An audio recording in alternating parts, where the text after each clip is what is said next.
Hello, Michelle and Marvin Shafer from Chicago, Q3 Art. Hello. Hello. I'm so happy to see you guys, that you're well, that you're surrounded by artwork, and and how is everything in Chicago these days? It's lovely. Yeah. The sun finally came out. So I'm talking from the offsite office of Imagine Artwear in Alexandria, Virginia, to two of my favorite people. And and how is it that we got started in this crazy business? Did we share that Oh. one time about, well, when we all used to go to craft shows? We met at a craft show thing. It was a art cooperative held at Christmas, the holiday time, in the Century Mall in Chicago, Illinois, just down this, about a mile away. And I had beadwork, and he had anodized aluminum I had jewelry. just started anodized aluminum about 2 years earlier. I believe you told me that you were a jeweler before that. I was a Before you gold. discovered. Yeah. Yeah. Oh, I don't know if you can see. Yeah, this is one of his. This is one of his. Oh, you can't see my ring. Yeah, so he's a fine jeweler. He's still doing that. He has a commission right now. He's doing a sapphire ring for Michelle someone. designs almost all the earrings. And Yeah, I'm wearing Freya today. Okay. This is one of our top-selling designs. Some of your customers make. How do you name your pieces? Well, the year that I did Freya, Aaron was in 4th grade at Chicago Waldorf School, and every year they do, like in 2nd grade they study or they read stories of the saints. And 3rd grade was the Hebrew Bible. And so they did all the stories from there. And then the 4th grade, they study Norse myths. So this came from a name from Norse myth. So I started naming the earrings because nobody wants a B32. You know, so I started giving them names. But I'm a poet and a songwriter, so it made sense that I would name. What's the piece you're wearing? Marvin named it. What is this called? Cherry Bomb. Cherry Bomb. Yep. It's a cherry bomb. It's like a cherry bomb. It looked like a cherry, but it's teal, and the colors are not. No, he only made a few of these. I think we made 8. One of our more intricate pieces. All right. So it. But my brother is a geneticist, and he helped me in a little ways. We were talking one evening, and I was telling him about this idea that I had about making a mobile to help your eyesight. And then he said, well, why don't you patent it as a medical device? And I said, well, I don't think there's ever been a patent on a piece of artwork before. And he said, well, then go ahead and do it, write it up. And so I did some research and actually wrote up the whole patent with the help of a lawyer, a friend of mine. And it was approved. So, we started making them. I don't know how we can. This time has been very difficult for so many artists without the income stream of being able to do shows, have galleries sell their work. And I guess we're fortunate because Marvin is so versatile that he's able to bring in money through maybe not our wholesale line, but he's been able to do this. He's had a couple projects. And we were also given the time to purge our studio, which was badly needed, and it looks great. It feels great. So we're ready for the next chapter, whatever that is going to Yeah. look like, and Well, where is craft going is a big question for so many of us. Hopefully, and they will start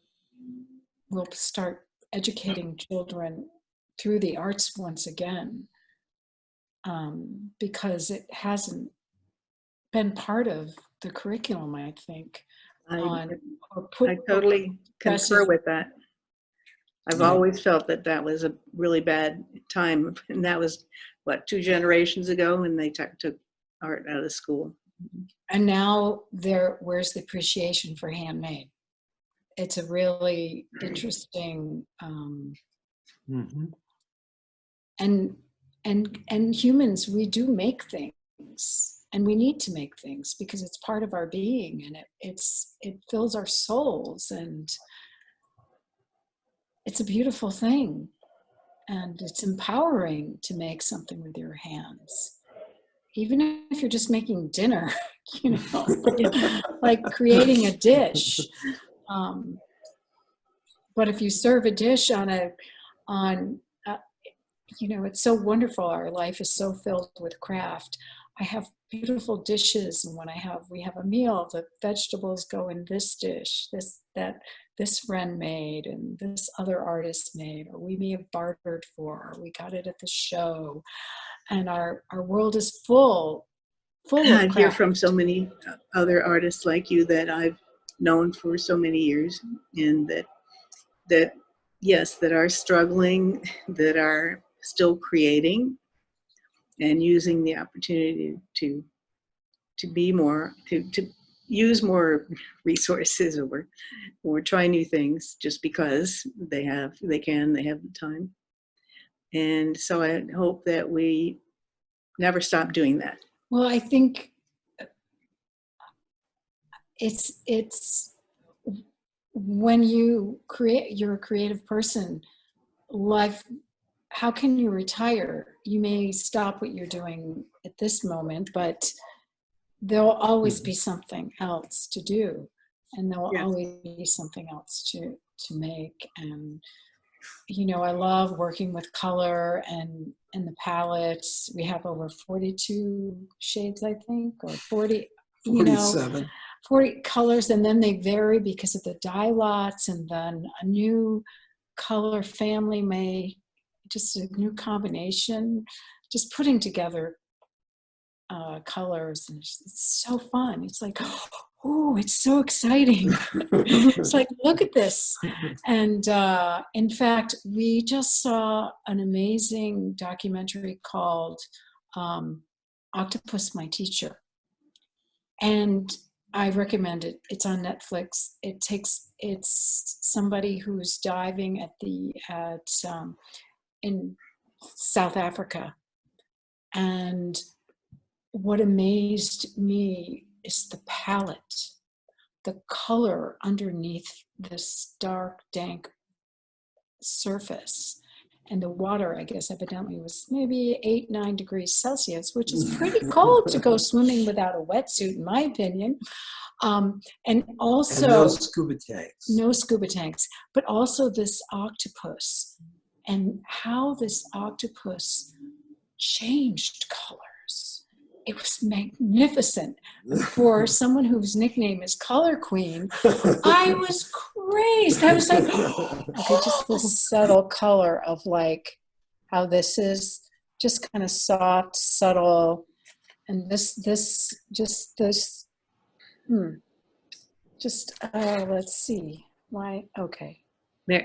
So like this kind of soft, subtle thing, Why don't or you tell what the colors are? oh, well, this is teal, seafoam, and probably like a lime. But sometimes this lime is much more subtle. Sometimes the dye lot comes out bright, like oh gosh, what? Oh, here, let me go here, like this. Oh, stop moving. So it's kind of like I didn't do lime and blue before. But like the subtlety of just this kind of colors that are really Very and nice. of course I always do like black and red, and then of course this is one of my favorite bright thing, kind of bright Yep, yep. bright colors and fun. And then there's, you know, traditional, more subtle, of course, black and red and black and silver, and but this is not that. But just the subtle transition of how, you know, color is. And one thing I noticed, if anybody has an opportunity to look at this body of a cicada or just the thorax right below the eyes, it's amazing tapestry. It's an amazing, beautiful tapestry. And like, this is a crazy wild, you know, crazy wild. Here's some other nice, beautiful colors. And then you have your, you know, the basic black and red adunas, and then your basic black and gold. Oops. It's a hula earring. You've probably sold tons of those. And then, you know, your basic black and white. Yes. Silver, black and white. So, you know, we do a range of color and always evolving, changing, going really big, really little. Like all artwork, like all crafts, like medium. This is our main studio. And then all this here along the wall, everything is organized by parts. And like, this is an AE, and then there's parts. They're organized by colorway. AA is just a little circle, lime, violet, whatever. And these are all jewelry parts.